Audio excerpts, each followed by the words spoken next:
Hello everybody, welcome to another Dhamma meeting where we will discuss the Buddhist practices of charity, morality and meditation. Everyone who's interested is welcome to join.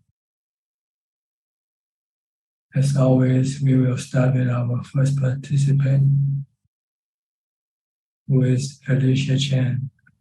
Alicia? Reverend Prajan, my practice is still good.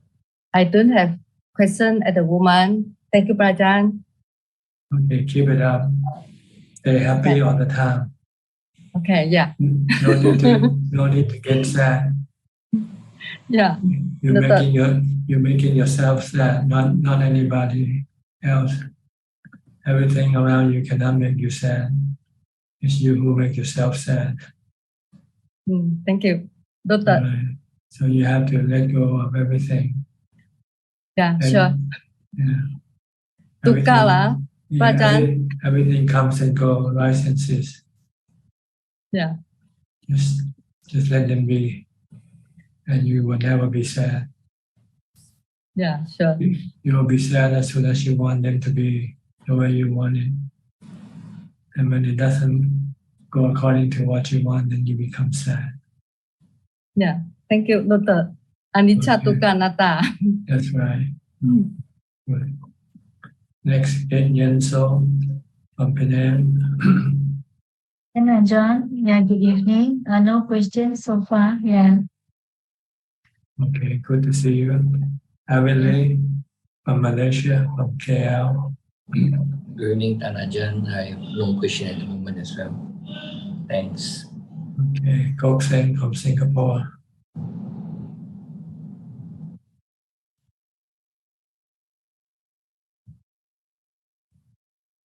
Yeah. Good evening, Ajahn. Yeah. Tonight I'd like to ask about the Dhamma Chakkappavatana Sutra. And this sutra, I have divided them into small parts so that I can ask in subsequent weeks. The one which I have researched on is from Access to Insight by Thanissaro Bhikkhu. So please allow me to read out the first part. There are these two extremes that are not to be indulged in by one who has gone forth. Which two? That which is devoted to sensual pleasure with reference to sensual objects, base, vulgar, common, ignoble, unprofitable, and that which is devoted to self-abolition, painful, ignoble, unprofitable. Avoiding both of these extremes, the middle way realized by the Tathagata, producing vision, producing knowledge, leads to come to direct knowledge, to self-awakening, to unabiding. So, Prajan, maybe you can you help to explain what is the meaning of producing vision?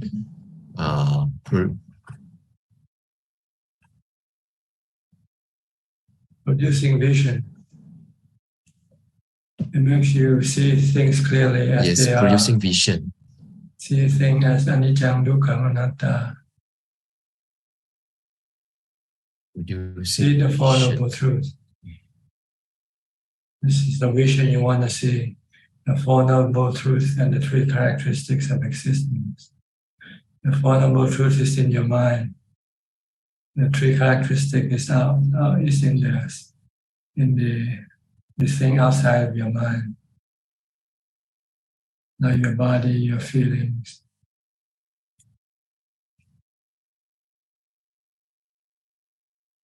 So you want to see the Four Noble Truths. See that your stress arises from your cravings. And the way to get rid of your craving is to see things clearly as they are, being they are anicca, dukkha, anatta. Okay. Is this clear to you?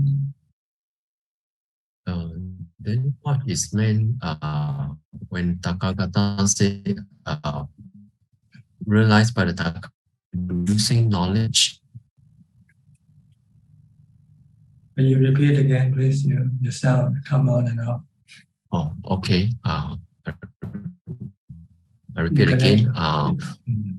Producing knowledge, avoiding both of these extremes, the middle way realized by the Tathagata, producing vision, producing knowledge. So this producing knowledge, in the literary sense, it's like we produce knowledge on our own. Enlightenment is what it means. Become enlightened with the middle path, the middle way of practice, the noble and full path lead to enlightenment. The other two doesn't lead you to enlightenment, lead you to delusion. Okay, so avoid, if you want to become enlightened, avoid seeking sensual pleasure, avoid self-mortification, and stick to the noble eightfold path, or dana, sila, and samadhi, and panya. This is the path to enlightenment. Okay. And then the last one leads to come to direct knowledge, to self-awakening, to unbinding. So what is meant unbinding? Same thing, letting go, unbinding, not being attached to anything. Not attached to anything. Okay. Yeah. I think that's all. Thank you, Ajahn. Okay. Filing from Malaysia. Good day to you, Ajahn. I have no question at this point. Maybe later. Thank you. Okay. Kwan Liman, also from Malaysia. I don't have any question yet. Thank you. Okay. Go to Germany, Claudia. You sent a question last week, but you didn't come in. Did you get the answer? Okay. Yes. Thank you so much for answering my question last week, Ajahn. It was very helpful, and I already had a talk with my friend who shared my thoughts. So we tried to find a solution, and your answer was very, very helpful. So thank you very much. Yeah, our job is to enlighten them, to help them see that being hateful is bad for them and for everybody else. But if they refuse to listen to us, then we just have to leave them alone. But we should not show any hatred of self, aversion.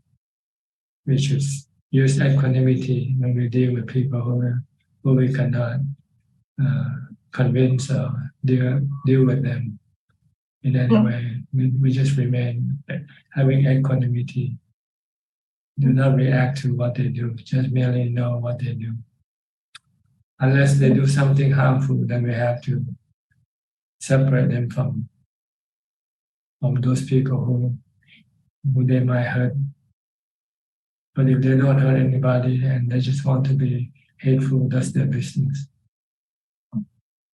So is it also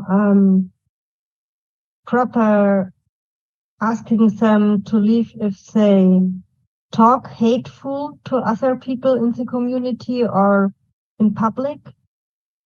It depends on whether they talk harm or hurt the community or not.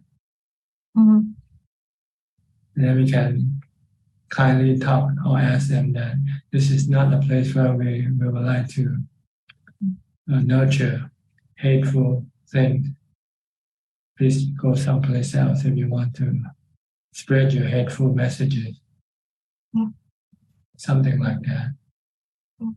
We're here to spread the love messages, loving kindness. Yeah. So maybe you come to the wrong place. Yeah. Yeah. So your words or your answer has a lot of wisdom also said it is very important that we remain peaceful. I have to confess that it is very difficult to remain peaceful or to keep upeka by being confronted with this hatred. So I thank you so much for your words of wisdom, Thanachan. It was very important for me to hear it. You have to see that hateful people is just another natural phenomenon, like the snowstorm. Yeah. You cannot stop them. You cannot get rid of them. When they come, you just have to brace yourself in a safe place. Yeah. But, so thank you. Yeah, but not showing any hate ourselves, because then we're not any better than they. And this is the wisdom I need. This is the wisdom I need. And it's very... They show hate, we show love. Okay. Yeah.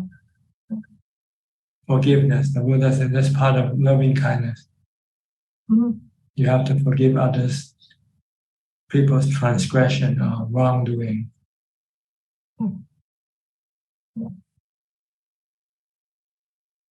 Thank you so much for your words. Thank you so much. You're welcome. Next, Kenneth, professor from Switzerland. Good afternoon, Thanachan. Anything today? No questions. I'm just trying to wind down now for the summer break and trying to stay in the present moment instead of planning ahead all the time. So it's quiet. Use mantra or something to stop your mind from wandering all over the place. Mantra, focus on what you do, on your body activity. Or recite something, whatever, to prevent your mind from thinking.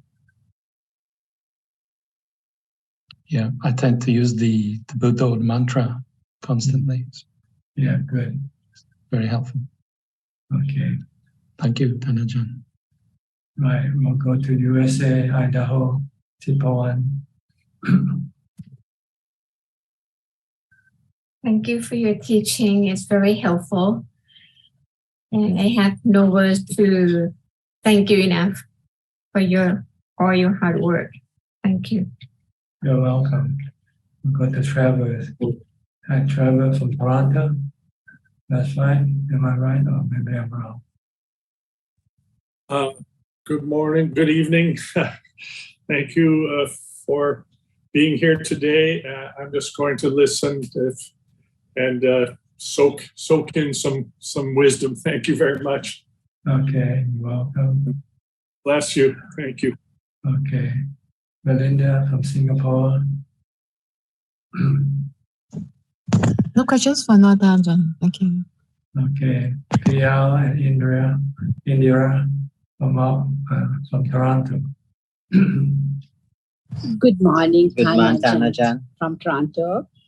And we are staying home today. We have a break. Day off. So, day off. You don't work on... Canada Day came on the 1st of July. So it's a bit of, I took another extra day, couple of days. So that he can listen to you the whole So session. I'm just in and out, popping in and out normally. So today I'll be there full session. Thanachan, I have a question. Now, when Buddha said Sila, Samadhi, Prajna in that order, I always thought that it is important first to, practice Sila, then Samadhi, then Prajna. But a Buddhist monk who was here, like some years ago, when I asked this question, he said, if you wait to, make all the Sila perfect and Samadhi, you'll never. So he said, most important thing is at any point, just sit and meditate and the rest of it will come.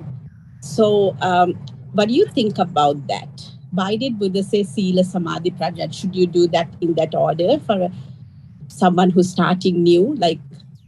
No, Sila is to prevent you when you do something. Yes, morality. Yeah. Sila is to prevent you from doing something wrong, which can cause you mental worry or anxiety, which will be difficult for you to meditate. Absolutely, yeah. They can become obstruction to your meditation practice. If you don't bring any sila, then your mind will remain calm and not anxious or worried, or feeling bad or sad. Then your meditation will be easier because your mind remains normal. Sila makes your mind abnormal, makes your mind feel abnormal, feel unhappy, feel agitated, restless. So you need sila. Also, if I'm talking about the five precepts, but if you keep the 8 precepts, then the 8 precepts will also help you restrain your mind from sensual pleasure activities. So this will give you more time to meditate. But if you're just a casual meditator, keeping the 5 precepts is probably enough if you only meditate once or twice a day, for instance. But if you want to meditate all day long, you become a professional meditator for one day, then or how many days you want. Like when you go to a retreat, then they will require you to keep the 8 precepts. 8 precepts. Can also the lifetime 8 precepts, is that okay? Can be practiced at home. Like example, I think it adds Pisunavacha, Parusavacha, Sampraplapa, Michajiva. So it's kind of going along the Eightfold Path pretty much. Lifetime 8 precepts. So that can be done anytime. Like you can extend the 5 to 8. Well, what do you mean by lifetime 8 precepts? I mean, you keep it all the time every day? No. I think it expands into the right speech more. Like other than lying, Pisunavacha, harsh speech, and like all the 4 wrong speech, it adds. And also Micha Jiva is like wrong livelihood.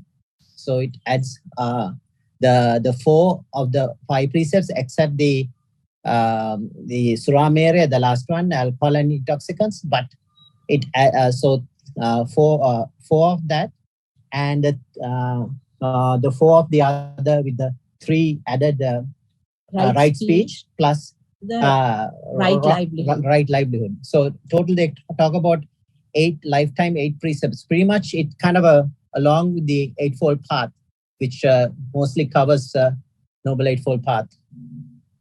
Well, normally the 5 or the 8 precepts just prohibit you from lying. But if you want to practice more refined right speech, then you have to avoid from saying foul languages. Yeah. And speaking useless things. What you call chatter. Idle chatter. Idle chatter.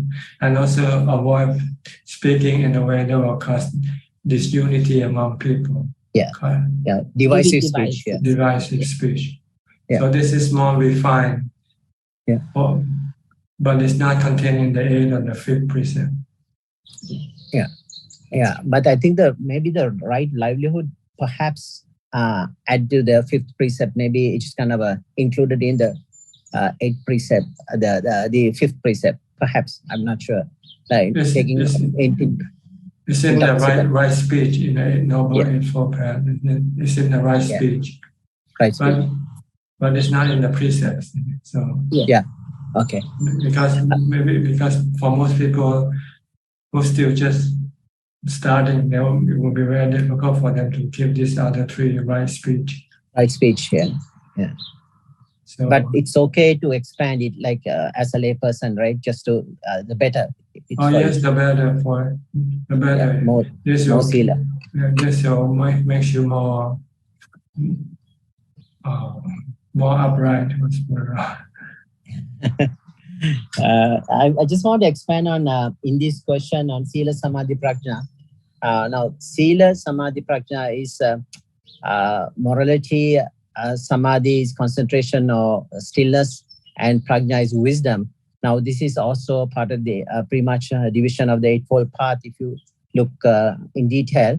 But Sila is kind of takes out the, say, 5 precepts or lifetime 8 precepts or 8 precepts as a whole takes out the superficial defilements, like very obvious ones, like because you're not lying. So these are called at the level, like at the surface level, defilements can be done.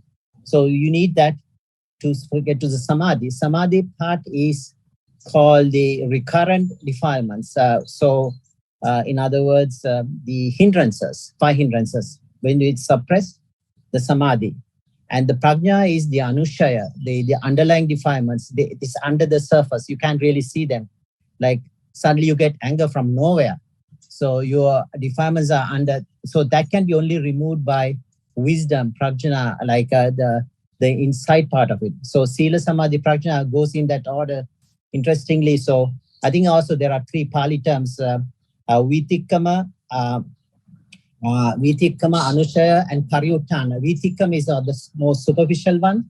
Paryuttana, which has recurrent ones with the 5 hindrances, and the anushaya is the underlying, the sleeping ones under the carpet.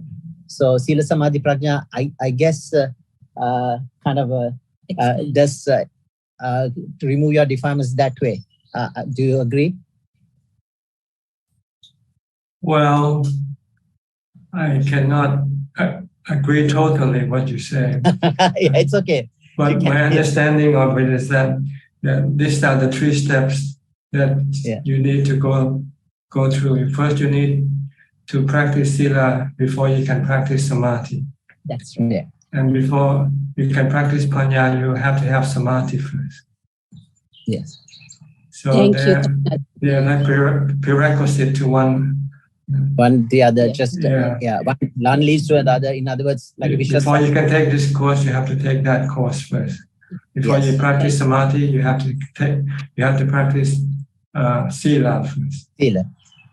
But you don't have to do exclusively one, but you can start practicing and it will feed each other, right?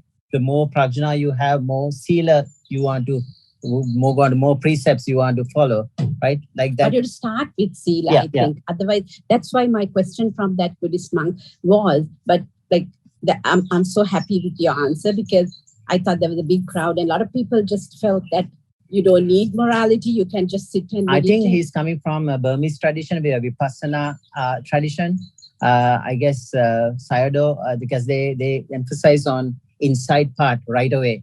So, and then they call it Vipassana Samadhi, which kind of a bit not described in sutra text. So I guess that's how they come. So they said to sit and meditate first. I think that's his way of practice. Now I understood. Thank you, Ajahn. Thank you. I think the Buddha said that sila supports the development of samadhi. Samadhi supports the development of panya. Panya supports the development of vimutti. Yes. Cessation of suffering. Samma vimukti, yes, at the end, yes. So these are the 4 of them, they go like this. You have to start with sila before you can get to samadhi. Once you get to samadhi, then you can move on to panya or wisdom. Once you have wisdom, then you can get the cessation of suffering or vimutti. So in essence, you can bring the whole of Buddhism into sila, samadhi, prajna. It's just in a nutshell, right? It's all there. Yeah, this is the Noble Eightfold Path. In a short form, it's called sila, but in the long form, it's the Noble Eightfold Path. Because then comes like even dana, sila, bhavana. Because when you start with dana, you start you're kind of parting with letting go initially with, and then sila is more letting go. You like something, you have to go for a drink, you let go of that. Go for a party, you let go of that. So another way of letting go, and the final letting go is I guess bhavana. at the end of the day, right? Yes, you have to give up all your wealth and possession before you can ordain. The Buddha have to leave the palace. Yes. Before he can keep the precept perfectly, 100% all the time. Otherwise, we have a lot of rust as lay people. Yeah. But we try. A lot of dust, you say, or rust or whatever. Okay. Thank you. Clear now? Thank you, Ajahn. Thank you so much. Okay, we'll go to New Zealand now. Anura and Ramya.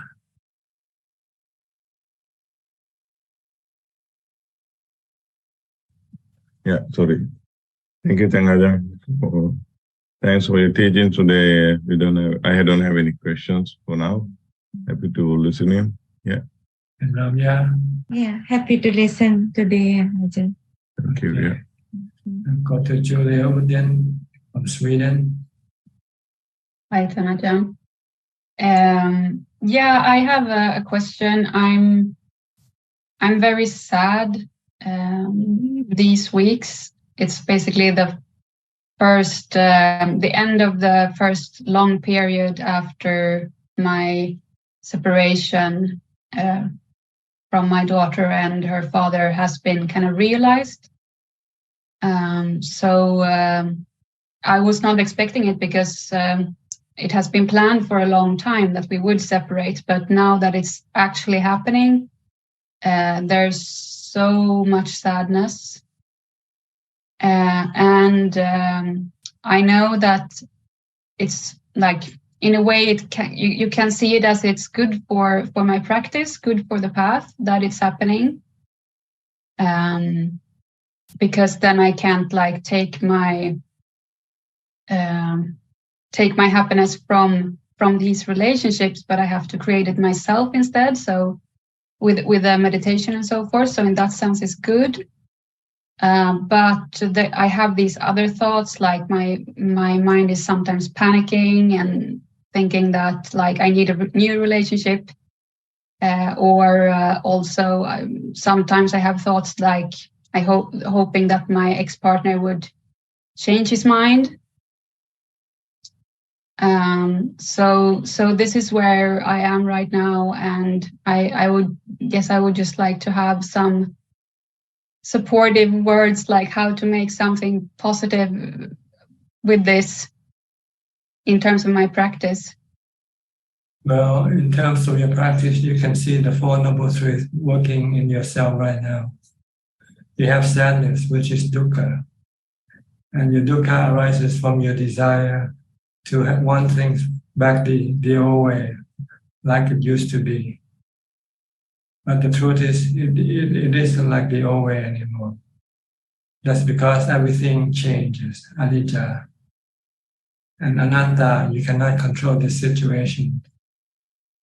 So if you can see the anicca and the anatta of the situation, then you might be able to stop your desire or craving for the old situation to return. If you stop this desire for the old situation to return, then you get rid of your sadness and you look forward. You forget about what happened, it's gone. Now you live in a new reality. But your mind, your craving, your desire still want to go back to the old reality, which has already disappeared. So you have to wake up, become enlightened.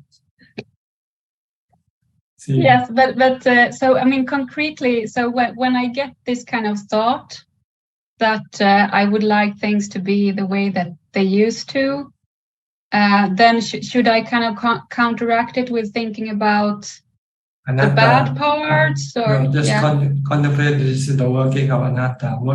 It's a work of nature. Yeah. Okay. Yeah. So I just apply. I just say anatta. Anatta. Yeah.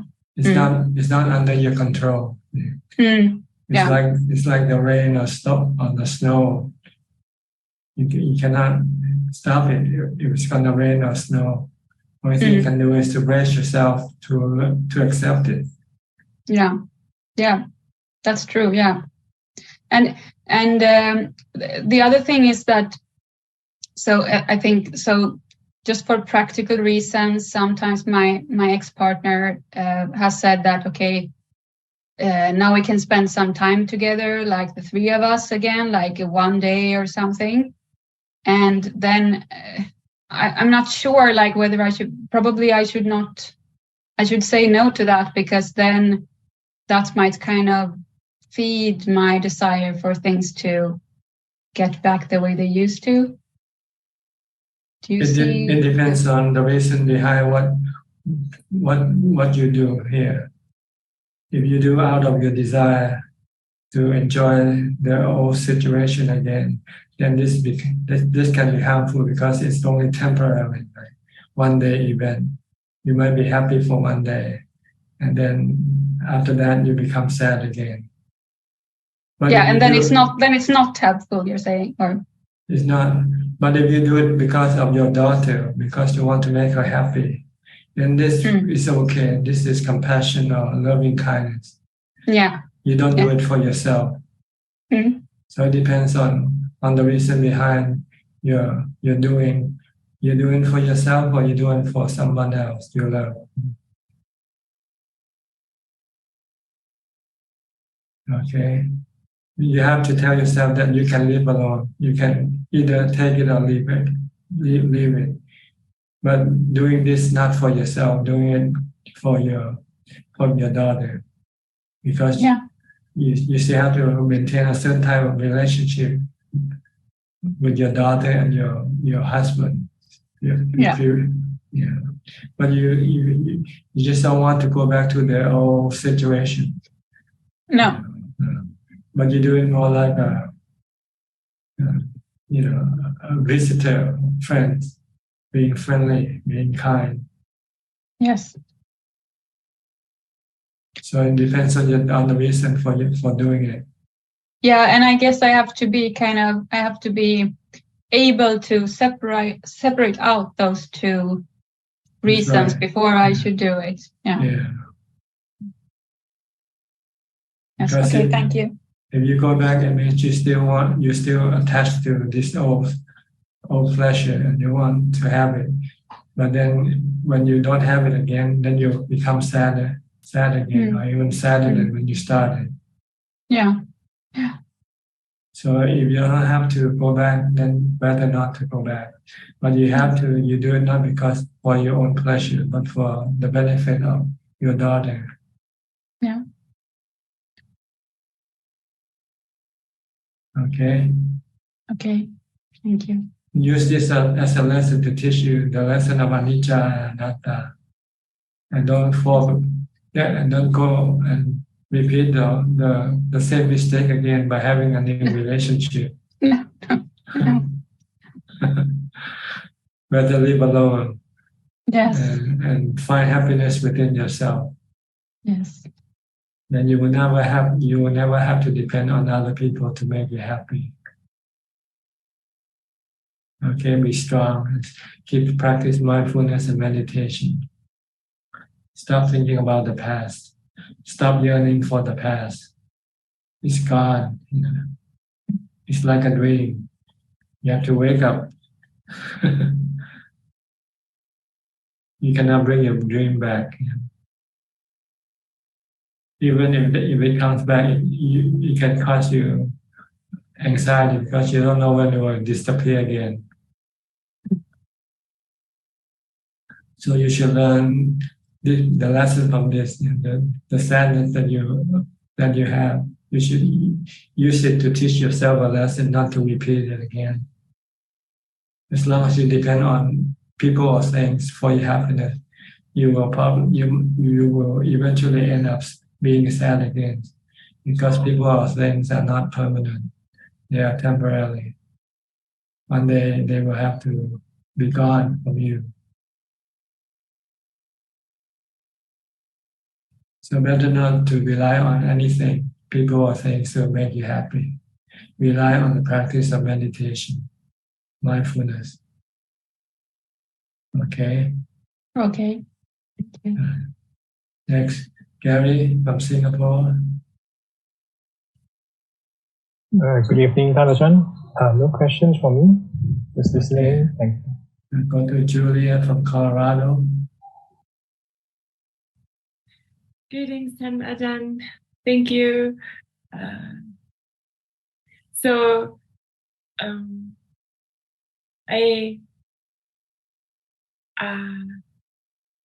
Is Ajahn in good health? Oh yeah, I'm okay. Okay. I don't have any big things, but the answer to Claudia in Germany was helpful to me because even though I choose to live alone,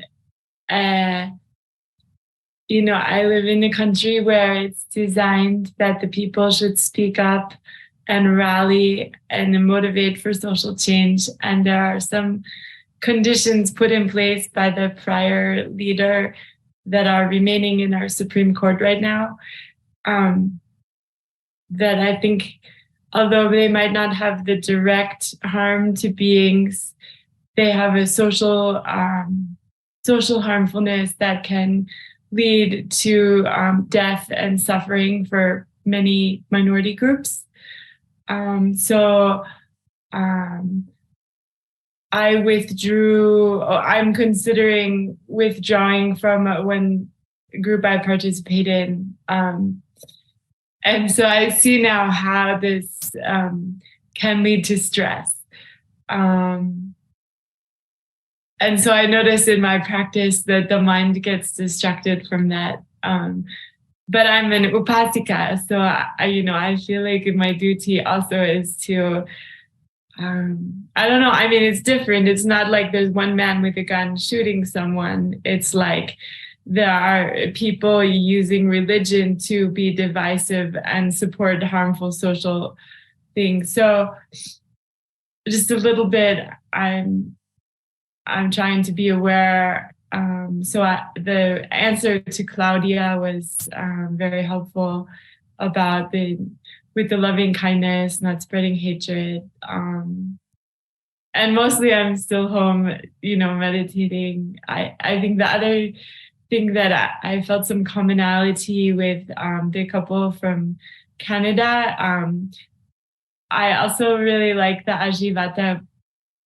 Ajivatakamaka Sila, which is like Atta Sila, but it's the ending in the right livelihood. And it's common in some Burmese groups. And also there's a Sri Lankan very famous monk in this country who does give those as the lifetime precepts, the ones with the it's Panatipata Veramani Sikapadam Samadhyami, and then the Adina Dana, and then the Kame Suvichajara Veramani Sikapadam Samadhyami, and then there's Musavata Veramani Sikapadam Samadhyami, just like the other regular 5, but unlike the Uposatha Atta, it's then there's Pisona Vacha Veramani Sikapadam Samadhyami and Parasawa Cha Veramani Sikapadam Samadhyami, and then there's Sampapalapa, like Veramani Sikapadam Samadhyami, like like Ajahn said, and then it ends with the Ajiva, so it ends in the right, the refrain. These precepts are more for serious meditator to follow, but for casual meditator who still have to get involved with the public, then it's difficult to keep these precepts. Yeah, it's true. It's challenging. And then also some people add metta as number 9. And so I was thinking metta sahagatena cetasa sapapana buddhi suparitva viharanam samadhyami. And then but I asked this famous Sri Lankan monk, and he said, well, if you try to add metta that way, he said that's kind of just like the first precept, like not killing, refrain from harm. I think you should stick to the Buddha's teaching. Don't add on the subtract from his teaching. His teaching is complete and perfect. Savakato Bhagavata Dhammo. Okay. It's well expounded by the Blessed One. Huh. It's well done by the Blessed One already. The Dhamma teaching. No need to add or subtract anything from it. Okay. Complete and perfect. Okay. What is lacking is our practice, that's all. Okay. Keep following it completely, wholeheartedly. Okay. Okay. That's all right. Okay. Don't worry about the social issues. This is the way of the world. It will happen regardless of when or where you are born. You face these social issues because they're the issues of the defilements. But what if this country becomes fascist? Huh? What if this country becomes fascist? What you cannot stop it then. You just have to let it be. Everything is the natural phenomenon. So the only thing you can do is for yourself. Extract yourself from this world and rise above it. Leave this world alone. Don't worry about this world because you cannot control the world. But you can control your defilement. You can stop your stress, your suffering. So do what you can and don't do what you cannot do. You get frustrated.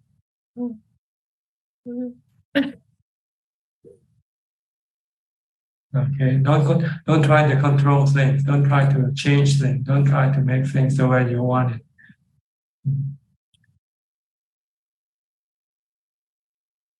Change your mind. You can change your mind.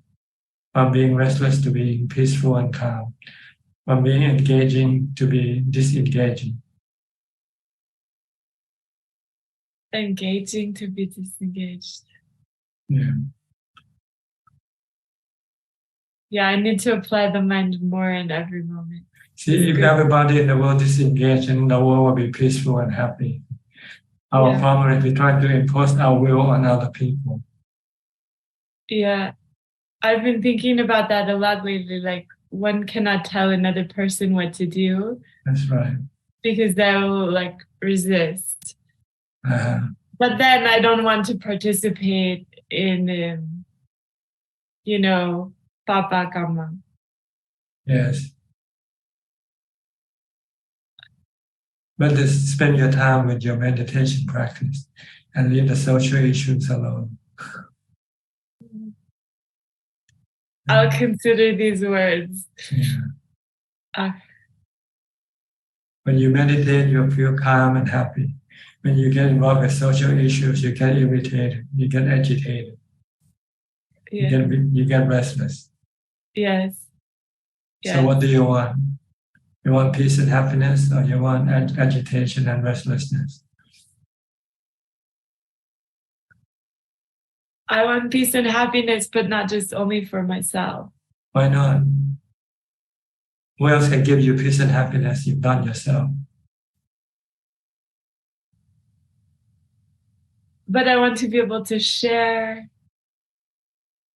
Yes, if they're willing to accept your charity, but if they don't want to accept, they don't want to listen to you, what are you gonna do?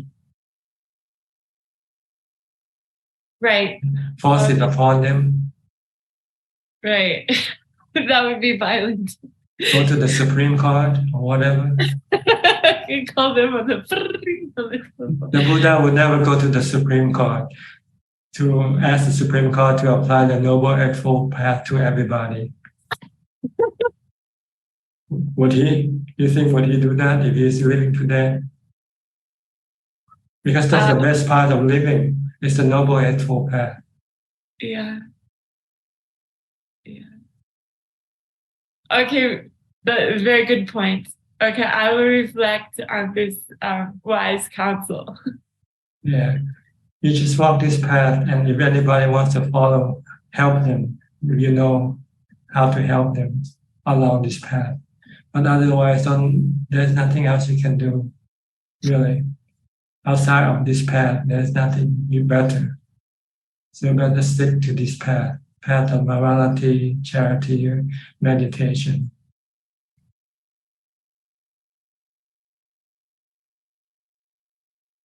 Okay. And consider that everything that's happening right now are all natural phenomena. People, things happening right now, they're all the work of nature. It's like the weather, like the season. Things keep changing. Yeah, I need to. Everything change, opinion change, people change. And so whatever the law you make today can change tomorrow because laws are made by people. And people depend on causes and conditions. That's right. Oh. Okay. Okay. Try to practice meditation, stay calm, peaceful, and happy, and then you can laugh at everything. It's just a show. Everything that's going on is in this world is like a show.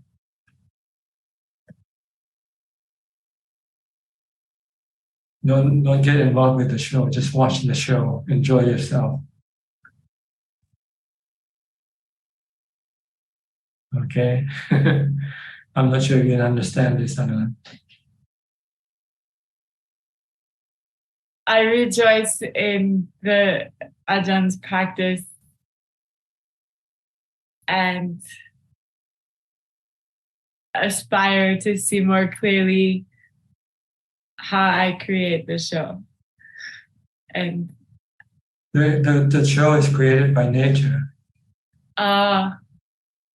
It's a nature. It's all the work of nature. What's going on? You, me, and everything. We are part of the work of nature. But due to our delusion, we think that we are not part of nature. We are me. We are an ego. We are someone we can take control of things, of ourselves, but we cannot really take control of ourselves. Yeah. You cannot control your body. Can you control your body? Can you stop it from getting old, getting sick, or die? Can you stop your mind from? Make it stop breathing. Can you stop your mind from having suffering, having sadness? A little bit. A little bit. What do you mean? It means you cannot, right? So everything is work of nature. Like, can you stop the rain? Can you stop the storm? No, Ajahn. Okay. And you cannot stop your body from getting old, getting sick, or die. No, Ajahn. So why are they different? If the sun and the rain is a work of nature, why not your body and your mind? They are all work of nature. Huh? Yeah, delusion. That's right. You separate yourself from your body and your mind from nature, and you think you are not part of nature.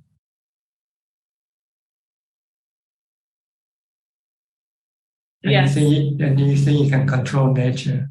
You think you can control your body.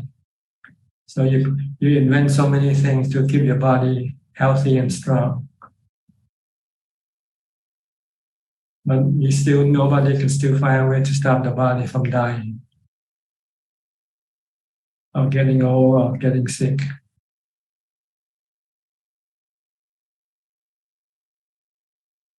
It's like no one can stop the snow or the storm, the flooding. They come and go. These are all work of nature. So it's with everybody else. Our body, our mind are part of the work of nature. It's what the Buddha calls Sabbe Dhamma Anatta. Everything is anatta, no self.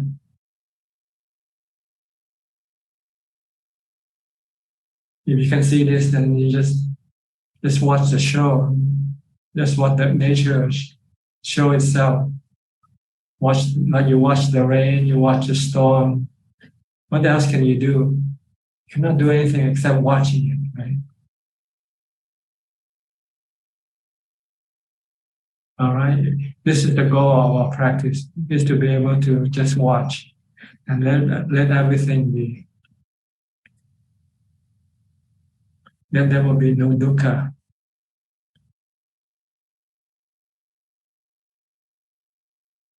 But as soon as you want to engage, then you'll get dukkha. Because sooner or later you will not be able to do what you want to do.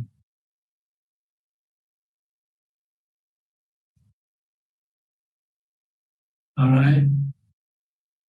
All right, Ajahn. Something to reflect and think about. Eva. Okay. Next, we'll go to Diana from Wales. Greetings, Ajahn. It's all been very relevant for me. I've been thinking a lot about this, about what we worry about and how we make it more difficult for ourselves. Concentrating on my mindfulness, probably not doing very well, but thank you. It can help lighten your mental stress. When you have mindfulness, you might have less reaction to things. I like what you said about don't get involved. As soon as you get involved, you create suffering. Just watch. Thank you. Okay. Nothing else. All right. We go to Dubai. Apalajita.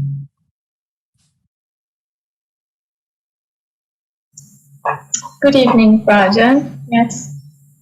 I don't have any question, but yes, listening to everybody, this tendency that we have, whether it's an external, I know that's the root cause, but whether it's an external problem or it's a relationship, why this, I mean, I guess as a community, all of us are kind of halfway aware that that's not the real thing. But why do we keep dropping down and get pulled into these dramas?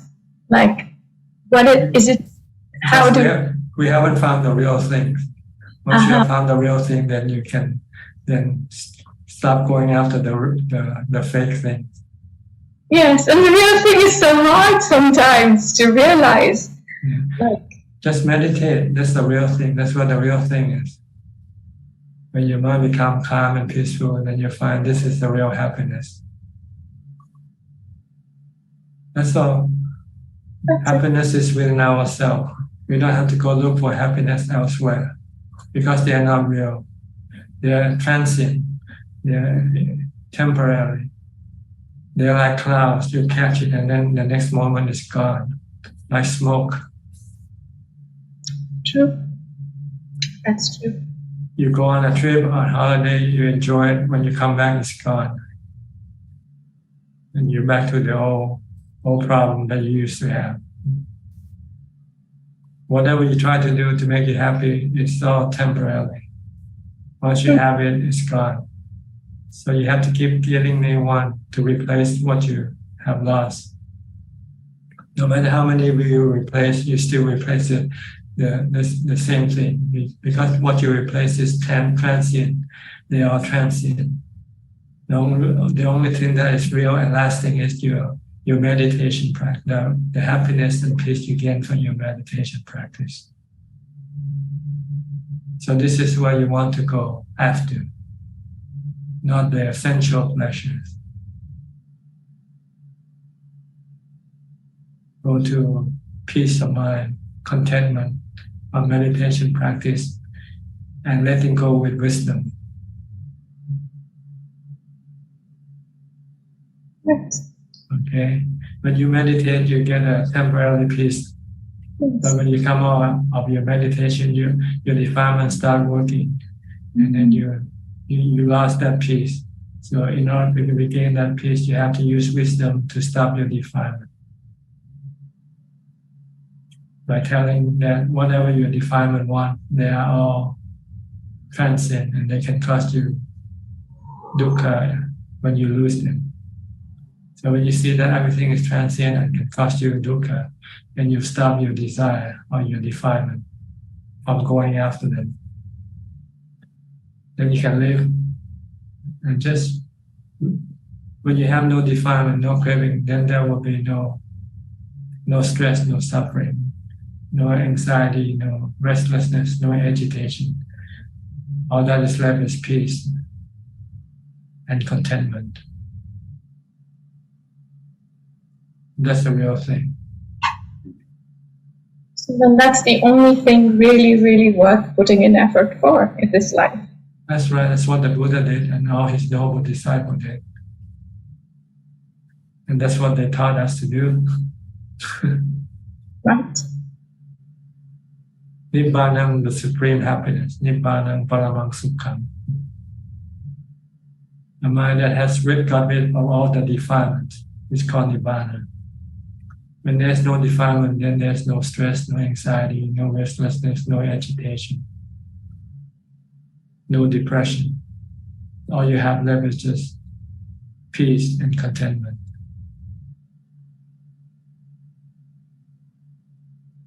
All right, try to do it. Get a temporary Nibbana first. Enter into jhana. Okay. Thank you. Next, Philip from Malaysia. Good evening, Ajahn. Thank you for your teaching. I don't have any questions. I mean, step back and watch the world. Yes. Yeah. Yes, we are watching, not a participant. Yes. Thank you very much. When you participate, it's like playing sports. If you participate, you can become tired. Right? But you just watch and you can just enjoy the show. Sadhu. Yes. All right. Next, B. Ravin from Bangkok. Hi, good evening, Ajahn. Yeah, I think it's really good advice that you just mentioned that take a step back and be an observer. You know, it's not tiring for the mind if we get involved. Yeah, but don't be a involved observer. You have to be a detached observer. Even just observing, if you're still involved, you can still get stressed. Yes, there's always that temptation to get involved. Yes. Get our feelings known. Choose side. Choose which side you want to you can't think of the word to go after, to support. Yes, Prajay. So just one question tonight. Was regarding the Pahung. I was reading about it a few days ago regarding the 8 verses of how the Buddha overcame, certain adversities. So I just wanted to, if you could help to elaborate on each one. Like I read the text and it says the Buddha sometimes used compassion or metta or some of the Brahma Viharas to overcome his adversities. Well, the Brahma Vihara are like tools you use to deal with different situations. When you see people hurting and you can help them, then you're using compassion. When you want to maintain good relationship with people, even though they might be bad to you, you use metta. You don't get mad at them. You forgive them for what they do.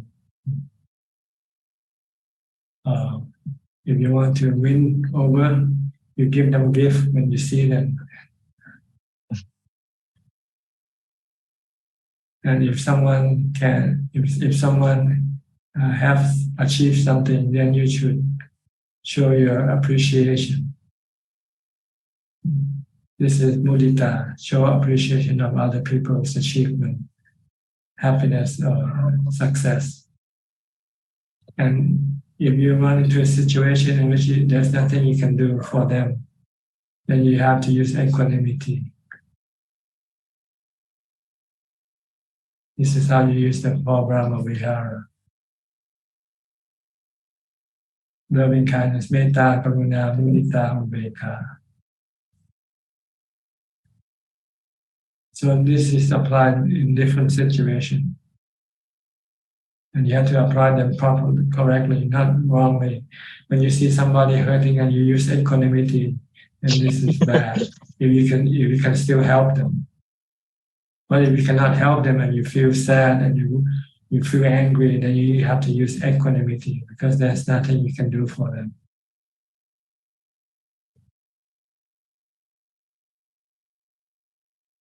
Okay. So apply each one correctly in each situation that we face.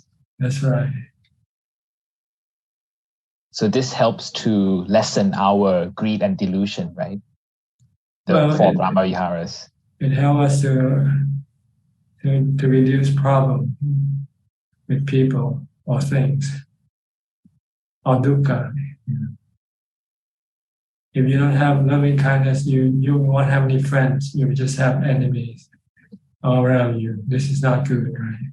It's better to have friends than to have enemies. And helping others, also making friends and making other people appreciate your good deed.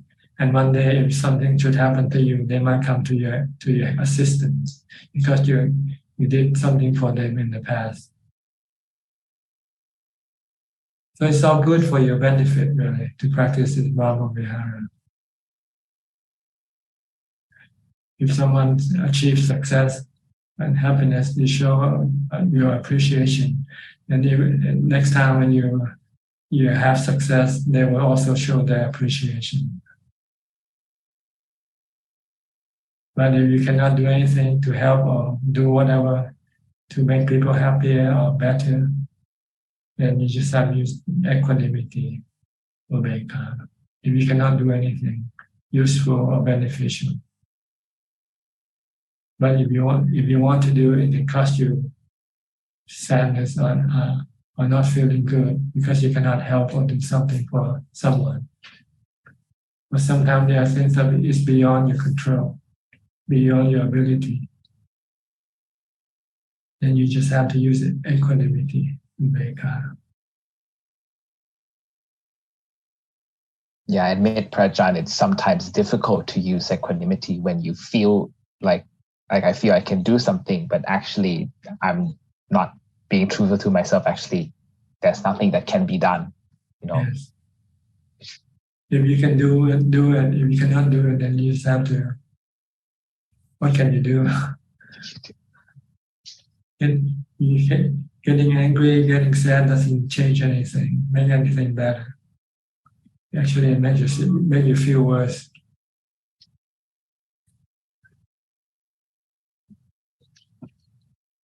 All right. Anything else?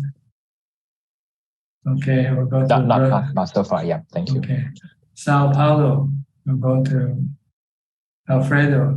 Alfredo, you look different. You put on a ski cap or something. I burnt it. Cold. Very cold. No heater. No heater in your house. No, it's Windows. Windows. Yeah. Yes. It's good. Good. And live naturally. Yes. Practice ubekha. You practice ubekha. Yes, practice. Live with the call. Yes. Enjoy the call. Yes. Normally. Yeah. Okay. Anything tonight? No, thanks. Thanks. Tranquility. Okay. Good to see you. Good to see you. Okay. Enjoy your coldness. Thanks. Cold weather.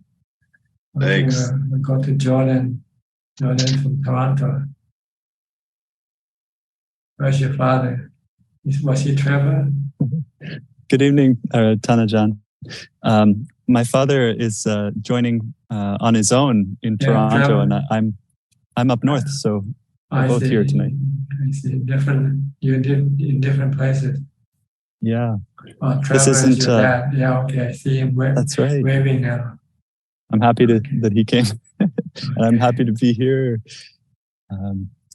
I was wondering. Well, I'm being back in Canada. I've been practicing for many years, but I feel like I'm really sort of only interested in the Dhamma, in Sila, Samadhi, and Panya in my life, and I feel like I've really changed as a person, and no one in my life really. My dad, I'm very happy that he's interested in the Dhamma, but no one else in my life is interested really, and I'm still around a lot of the same people, and it's hard because I don't have. I'm not lonely, but they don't really see that I've changed, I think, and I'm not really interested in anything that anyone else is interested in. And it's sometimes difficult because I think I'm not much fun to be around. Because you find something better. So definitely. So you're not interested in anything else. I'm not interested in anything else. Except the practice of Sila, Samadhi, and Panya. That's it. Yeah. That's the real thing. I want to ordain. That's the real thing. It's hard for most people to understand this because people still are being so covered with delusion. For them, happiness means to have wealth, to have status, to have the ability to do or see or hear or whatever you want to do. But they don't see the transient nature of these things. And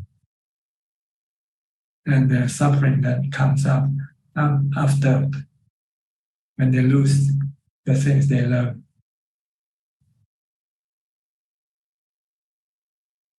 So if you can see this transient and you don't have any interest in the worldly matters, you would rather seek the peace and happiness of the Dhamma practice.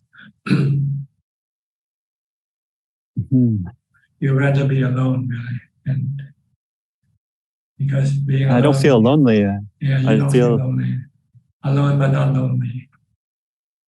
If you have your mind not seeking for anything, then you don't feel lonely.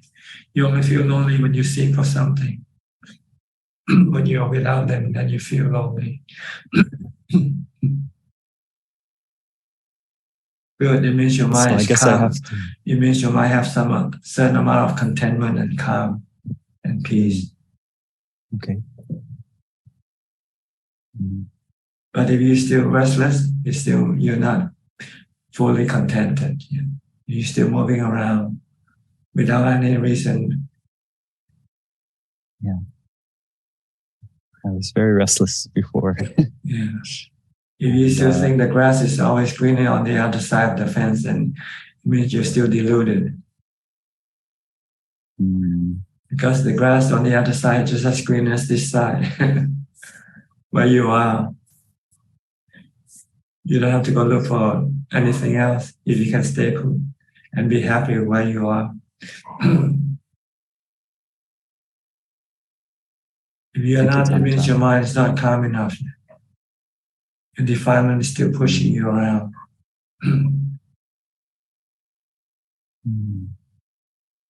So you have to practice more. Be more mindful. Meditate more to curb your defilement until eventually stop your defilement completely.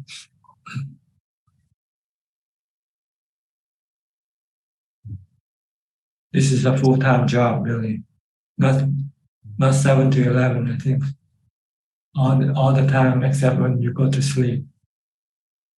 Almost 24 hours, 20 hours a day, sleeping for 4 hours a day, and 20 hours practicing.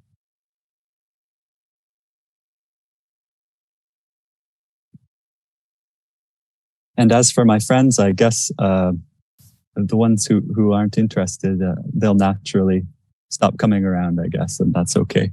They think you're crazy. Just like my friends, they thought I'm crazy, which is all right. I'm happy crazy. And not hurting anybody. Yeah.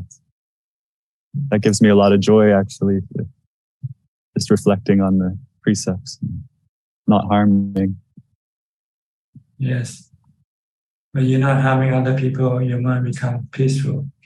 When you hurt or harm other people, your mind can become agitated. All right, any question besides what you just mentioned? No, thank you so much, Thanajan. Okay, we have some questions now from email and from YouTube and Facebook now.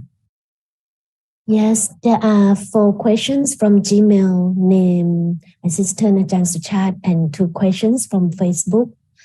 The first question is from Camelon. I'm 36 years old and have been sick for many months. I'm very weak and in a lot of constant pain. I can no longer work. It's just a struggle just to do basic things. There are days that I can't even drink water because my body just rejects it and throws it up. I understand that I may not have much time left.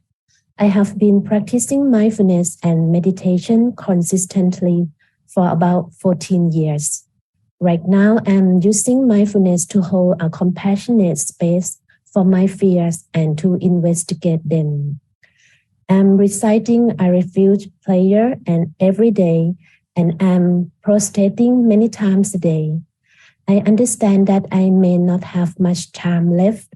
I'm writing to ask about mindfulness.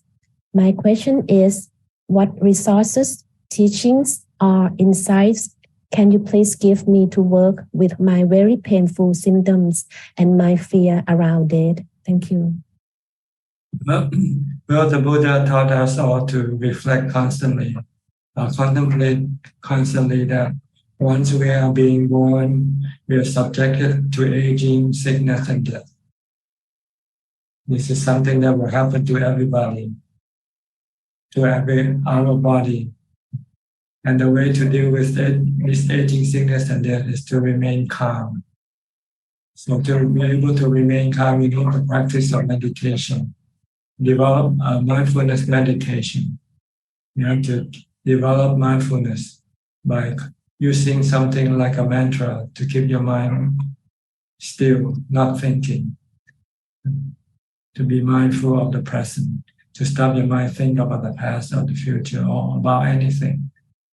Just to keep your mind be merely knowing. If you can do this, then you will not be affected or hurt by the aging, sickness, and death of the body. Right now you are hurt, your mind is hurt because you are attached to your body. You haven't yet seen the truth of the body. And this body is subjected to aging, sickness, and death. And the only thing you can do or deal with this is just to remain calm, peaceful. So you have to practice meditation to calm your mind. Okay, go ahead. And there are 3 questions from Dr. Jimmy from Indonesia. First questions, what is the preparation before we practice in forest? Well, you just have to do what when you go to the forest do. See? So when you go to forest, usually you don't have electricity or running water.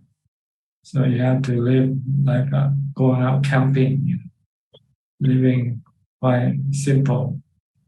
And also, if you want to go to the forest and practice, then you should stop using your smartphone. Disconnect yourself from the internet so that you can have time to do your meditation and mindfulness practices. So you have to keep the 8 precepts, and also if you can eat only once a day, because most monks who live in the forest only eat once a day. Here on the mountain, we eat once a day. And we don't have any electricity or running water. So it will be difficult for you to use any electronic gadgets. You don't want to take anything like that with you. Try to be uncivilized, like the ancient people. They have no electricity, no water, running water, no smartphone. Live like during the time of the Buddha. Live naturally, live with nature. And try to do as much meditation and mindfulness practice as possible before you go to the forest. So that when you get there, then you would know what you have to do. See, if you don't practice when you go there, you might find it difficult for you to practice mindfulness and meditation. And if you don't do this, then you can get bored, and you might not be able to stay there for long. You might be able to stay there for just a few hours, and you want to go home. And the second question is from Jimmy. Nowadays, I try to practice anapanasati and can sit for 1 to 1.5 hours and try to use my sati in my daily life as a neurologist. I already practiced this for 2 months, but I think the progress is slow. Do you have any suggestions for me to develop my Dhamma practice? You just have to do more. Instead of 1 or 2 hours, do 20 hours a day of practice. Mindfulness and meditation. Then you'll get more result that way. The more input, the more output you'll get. The less input, the less output you'll get. Is that all? And the third question is from Jimmy. Do you have a retreat program for us? No, you do it on your own. Like I said, you practice from the time you get up to the time you go to sleep. Either walking meditation or sitting meditation. 20 hours a day. Only sleep for 4 hours a night. And next question from Lee Tek Hua. Hi, Thanachan. We always like to wish one another a long life. Does it mean it's always better to die at a ripe old age than to die young? Thanks. It's not good to die at whatever age. So the Buddha teaches us not to born again. Stop rebirth. And we don't have to die. Because dying is not good, whether old age or young age. It's not good to die. Nobody wants to die. So if you don't want to die, don't reborn. Don't come back. This is to make it your last life, last birth. And next question from Suchart Chim. Ajahn, does karma makes mind suffer like snake bites? Karma, whatever you do, karma usually affect your mind, not your body. But it can also affect your body. But usually the mind is the one that suffers. If you do bad karma, you feel bad. If you do good karma, you feel good. Last questions from Carlis. Dear Ajahn, is it possible to stay as a yogi for longer period, like 1 month or more, under your guidance to practice meditation there? Thank you. We usually allow 2 weeks stay, and then you can extend it another 2 weeks and extend, keep on extending. As long as you behave and you don't cause any problem with us, then you can stay as long as you like. But if you become a problem, then we will have to ask you to leave. This is all, Thanachan. Okay. Would anybody else would like to ask any question? Please raise your hand and unmute your microphone.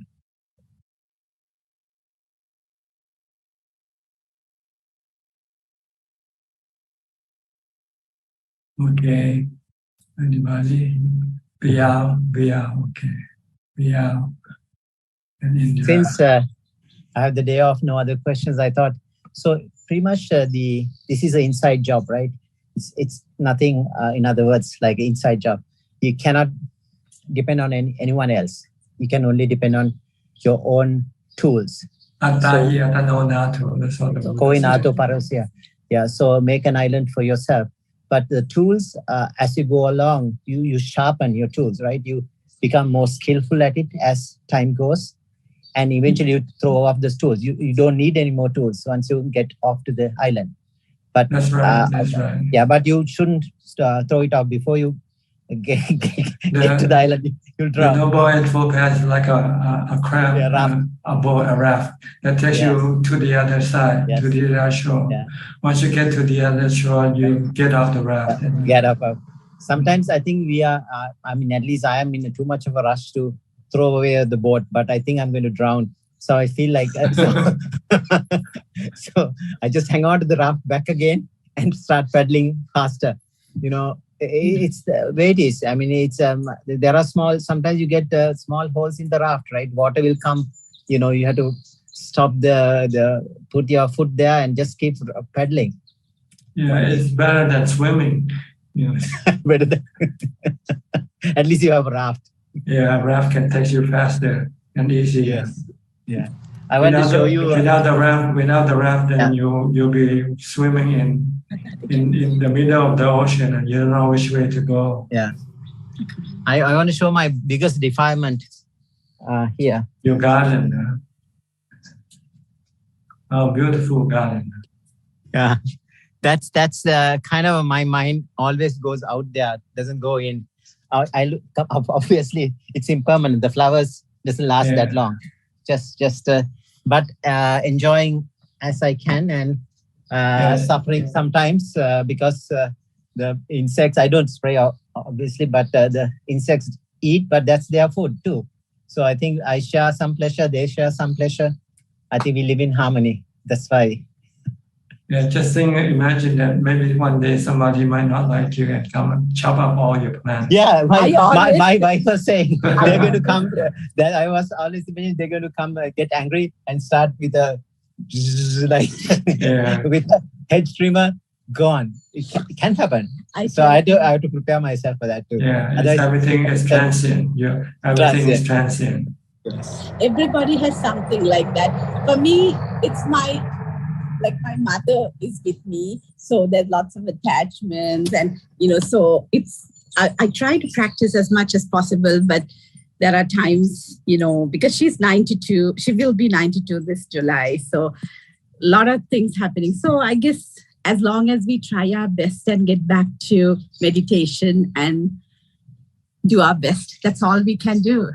And I just want I want to show you don't forget aging, sickness and death. Sickness and death happens to everybody. Yes. My secret place, my favorite place is behind that tree. There's a seat, my meditation spot. So that's my outdoor meditation. It's nice and peaceful. Sorry, Bande, I just took your time. No, it's okay. Enjoy your demonstration. Yeah. Thank you so much for always being there for us and showing us the way when we fall off. We try to go outside always for pleasure, and you're showing us to don't waste your time, go inside. Yes. Thank you so much. It's been amazing, the journey after we met you. So much merit to you. We've been going after sensual pleasures for many countless of lives. And if we don't stop, we'll still go. We'll keep going. Yeah. Yeah. We work hard. Yes, we do our best. I'm going to get a chainsaw and cut all my flowers. Just stop watering it. It will die by itself. You don't have to do anything. Just leave it alone. Let it exist by itself. If it can. It's going to go. The winter is all brown. It's gone. Thank you. Thank you, Bande. Okay. Anybody else would like to ask any question or say something if you like? Diana. Diana? Hello. I was wondering about our tendency to judge others, and always that's our lesson, isn't it? Not to do it, because I wondered if you had anything to say on that. The Buddha said, judge yourself better than judge other people. Because when you find mistake on yourself, then you can correct it and improve yourself that way. But if you see it, go ahead. Often when we see things in other people, it's just a reflection of ourselves, yeah? Sometimes it depends, you know. Sometimes we have the same mistakes, sometimes we don't. But yes, it's better to correct ourselves and then try to correct other people. Because if you try to correct other people, first of all, they have to appreciate it. If they don't, then they can get mad at you. And so you get bad result from this. But if you correct yourself, you only get good result. So the Buddha always teaches us to look at ourselves, not be critical of other people. Be critical of ourselves. And our challenges often show up our defilements, don't they? That's right. Our defilement doesn't like to criticize ourselves.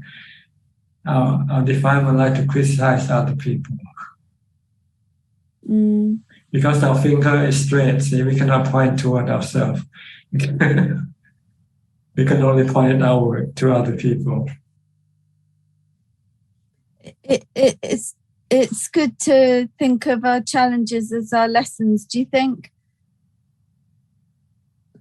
What do you mean by that? When we find things difficult, that's because we have lessons to learn. Yes, no pain, no gain, see. It's yes, it's been a really interesting session today. Lots of helpful things.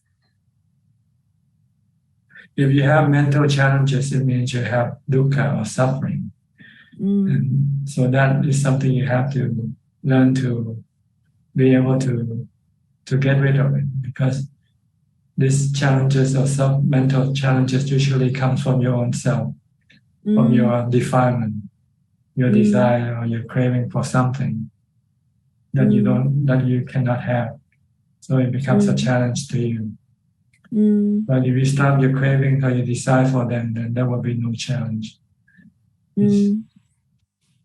Try to take things as they come, whatever, good or bad. Just take them all. Don't be choosy. I only want this and I don't want that. Then it starts to become a challenge. Don't be choosy. I like that. Yeah, I'll try. Okay. Thank you. All right. Well, Julia Wooden also raise your hand. Go ahead. Thank you. So yeah, inspired by this question by Diana, I have been spending some time around monks. I also visited a monastery here in Sweden last week. And then so I sometimes, I totally follow the advice that you should focus on yourself, but I just can't help to notice that some of the monks are not following the rules. And then, so I think that the Buddha said that the monks have to take, like, if they are criticized, they have to take it as someone is pointing out a treasure. Or I don't know if was the Buddha who said that actually, but it's like criticism is also to point out a treasure to the monks, for instance. But I don't. My question is then, how do I know whether it's the right situation to kind of to say this to a monk that, like, you were not following? Or I think you misunderstand the Buddha's words. What the Buddha meant is yourself accept criticism. If someone should criticize you, you should be happy, you should be thankful, because they're pointing something that you might not see it yourself. But it's not for us to go criticize other people unless they unless they invite us to do it. If someone says, if you see me do something wrong, please tell me. Then yes, you can give that advice to that person. But if they don't say anything, don't do it, because you can only you get negative feedback. And even if so let's say that there is this monk who did a mistake, and I'm in contact with the teacher.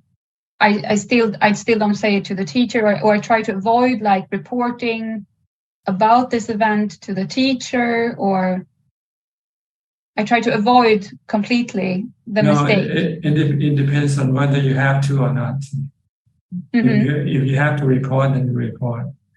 But if you don't have to, then you might have to consider the repercussion of your action, what will happen if you do report. I see. It's quite complex, yeah. So if you cannot decide, then it's better not to just remain still. Pretend as if you don't see it, and that's all. Okay, that's very helpful. Thank you. Yeah. That clarifies a lot. Okay, because there are probably many things that you don't see that you need to report, right? But you cannot report because you didn't see it. So pretend that what you see is something you didn't see, and you don't have to report. Thank then you don't, okay. But if you find that reporting is necessary to prevent some damage that might happen, then you might have to report. If someone started a fire, for instance, you might have to report. But it's something that might not cause any harm or damage, except to the person who did it. And maybe it's not our business to report.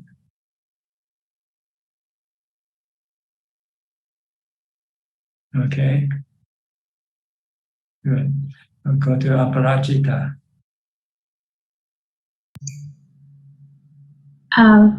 Ajahn, I just wanted to share something. Every time we have this meeting, my cat seems to like to listen to the Dhamma. So I just wanted to say that it's very sweet. He always comes here and sits. So there he is. Just wanted to share that. Interesting. Maybe in his past life, he might have listened to Dhamma talks before. Yes, because he's always interested. When he's sleeping, he quickly comes and he sits by. And he's got up now, hearing your voice. That's all. Thank you. Thank you. You're welcome. All right. Would anybody else? We still have lots of time. I saw just now Sui and Che came in and they already gone. But not turning on the video or something. Anura. Anura? Okay. Anura. Yeah, thank you, Ajahn. So I thought we have time, so a lot of teaching today is to contemplate. Thank you, Ajahn. So one thing is, I heard that disconnect to connect with your mind. I think that's a good teaching for us to contemplate. Question, Ajahn. So we have been hearing a few deaths recently from older people, but so they are 80, 86. But whenever there's a death, we always hear, we didn't expect the person to die, but we can't go back and tell, what do you mean? So one thing that I noticed is when we grow older, we age, we are closer to death, but our mind stays, we are thinking we are still 30s. So how to change this way of thinking that even though we are old, getting older, but our mind, we think we're young. So, well, because the mind and the body are two separate entities. Yeah. The mind never gets old, never die. Yes. But it's the body that gets old and die. So you have to use wisdom to be able to differentiate between the two things. Yeah. That's why the Buddha has to teach us to constantly contemplate on aging, sickness, and death. Because we tend to forget, because we think because the mind doesn't get old, get sick, and die. Yeah. So you have to constantly, every day, you tell yourself, this body is going to get older, you're going to get sick, and then it will die. Just keep doing this every day. So that when the body when things happen to the body, then you don't feel sad because you know ahead of time this is what's gonna happen. You prepare your mind for it. But if you don't think about it, you forget, and you think the body is gonna live forever.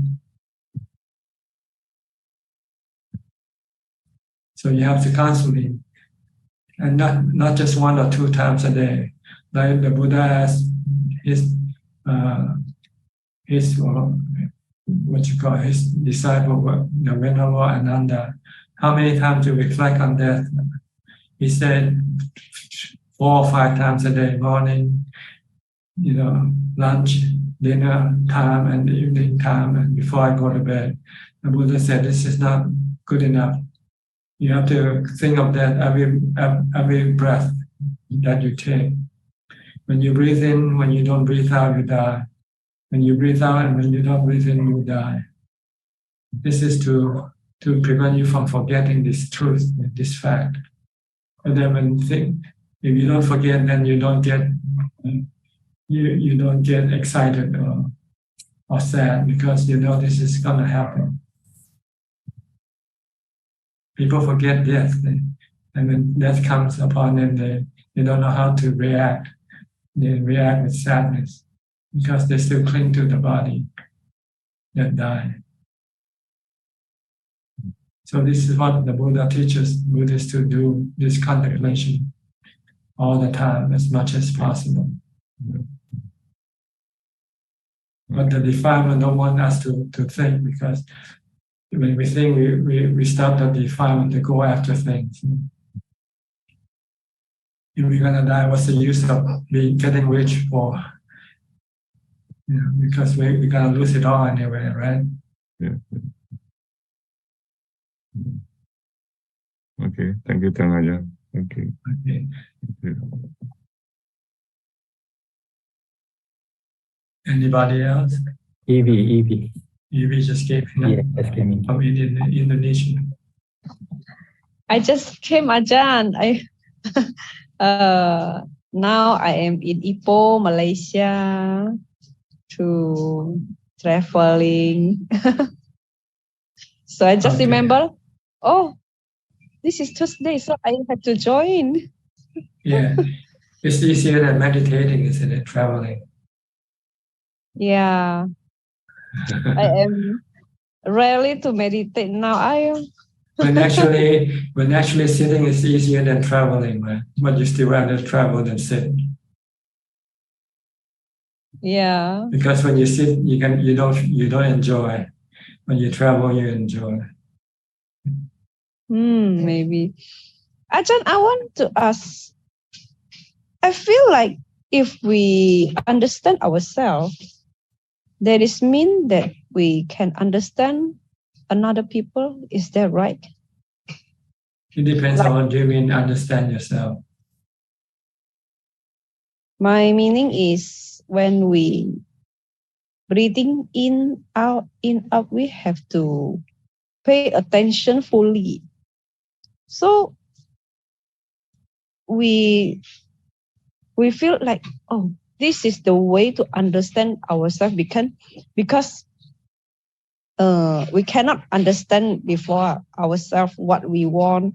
So we just know we stress for what we don't know, so confused, blah, blah, blah. And when we start to understand ourselves, this is the light. I feel like more know people, another people.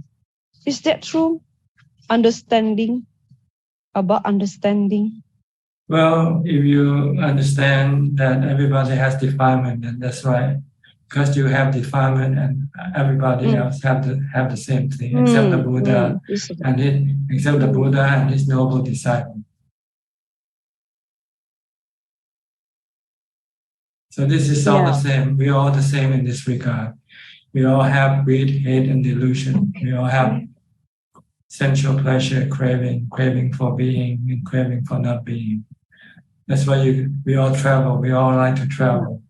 We don't like to meditate. because this is our defilement. Our defilement doesn't like to sit still. Our defilement wants to move around. It's just they are not don't like meditate. It's just they are not used to be to do. Is that right, Ajahn? But if they can meditate until they have the result, I'm sure that they will like to do meditate. Right, right now they don't like it. That's why they don't do it. If they like it, then they'll do it. Because they not yet see the result for themselves. Mm-hmm. Yeah, Okay. It's just like that, Ajahn. My opinion today. Good. How long are you gonna be in Ipoh? For 3 days, and after in Ipoh, I go to Kuala Lumpur and come back to Medan at 10 July. Okay. Is this your normal annual trip that you do? Or? Yeah, because my child is a school holiday, so we take them, our children, to take a trip for their happiness, just for their happiness. For the sensual pleasure, happiness. Yeah, sensual pleasure is the part of defilement. Yeah, you're feeding them with more defilement instead of taking them to meditation retreat. Why don't you take them to meditation retreat? Yeah. Because you don't want to go to meditation retreat yourself. What can I do? I just okay lah, follow lah. One year, one time only. Okay lah, just follow lah. Okay. Yeah, Ajahn. Okay, enjoy yourself. Yeah, Ajahn, thank you. Anybody else? Maybe not. Maybe it's time for us to close this meeting. Okay? Well, thank you very much for your participation. I hope this meeting can give you some benefit and use it to advance in your practice. In the meantime, please stay safe, stay mindful, and keep on practicing. And if all goes well, I'll see you all at the same time next week. Thank you and goodbye. สาธุค่ะ Thank you พระอาจารย์ สาธุเจ้าค่ะ Thank you everyone. Thank you so much. Thank you. Bye everyone. Thank you, everyone. Goodbye. Bye bye. Thank you all. Bye bye. Thank you. Bye bye. Bye. Thank you. Bye bye.